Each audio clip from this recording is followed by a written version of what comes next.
All right, let's bring in Ricardo Baretzky now from the European Centre for Information Policies and Security. Thanks for being with us. I don't know if you heard what President Obama had to say there, but what do you make of his statement on this nature of the attack, homegrown terrorism? Well, the homegrown terrorism, we can see is in a sharp rise. We've seen this already in the last year, and particularly a year and a half, whereby terrorist organizations attract those on the ground, particularly those who is born and can go undetected. And this is a large concern because the point is, how do they do this?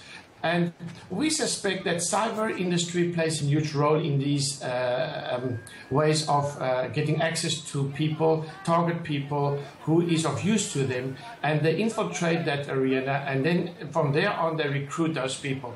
And from that point on it becomes a homegrown terrorist. It's difficult though getting that balance, isn't it, between monitoring people's lives, trying to pick up intel, etc., chatter online, being too much one way or too much the other way. It's this ongoing problem. How far do you clamp down on people? Well, this is one of the problems. Let me take this opportunity to also announce that Cyberpol has just established a red sock a few days ago as a result of these developments. So the point is, do we need more surveillance online? I think there's an absolute important point that online surveillance is necessary, particularly cross-border. And I think what the public has to understand, that this surveillance is not aimed at local domestic surveillance, but is aimed at international cross-border information gathering, which poses a risk to national sovereignties. The killer apparently pledged allegiance to Islamic State just shortly before he carried out this awful atrocity.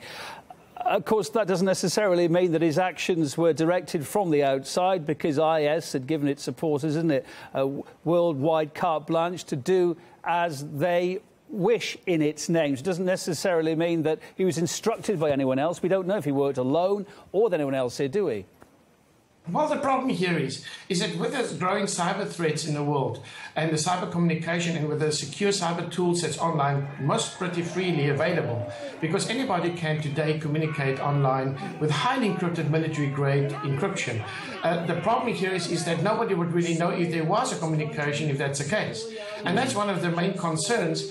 And we feel that this needs to be seriously attention internationally, and there needs to be international coordination on the cyber side, so that data transferring on cyber side and communications on cyber can play a role in combating the threat of terrorism. Of course, a final thought, maybe nothing from outside was involved here. Maybe it was the family atmosphere that this man grew up in. Mateen's father earlier expressed gratitude to the Afghan Taliban. I guess that should tell us something about the environment that the shooter grew up in.